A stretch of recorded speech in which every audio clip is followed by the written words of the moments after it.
سورج اور چاند ایک حساب مقرر سے چل رہے ہیں، اور بوٹیاں اور درخت سجدہ کر رہے ہیں، اور اسی نے آسمان کو بلند کیا اور میزان عدل قائم کر دی کہ اس میزان میں حد سے تجاوز نہ کرو،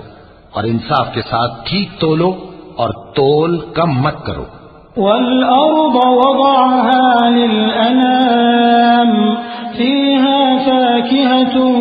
وَالنَّخْلُ ذَاتُ الْأَكْمَامِ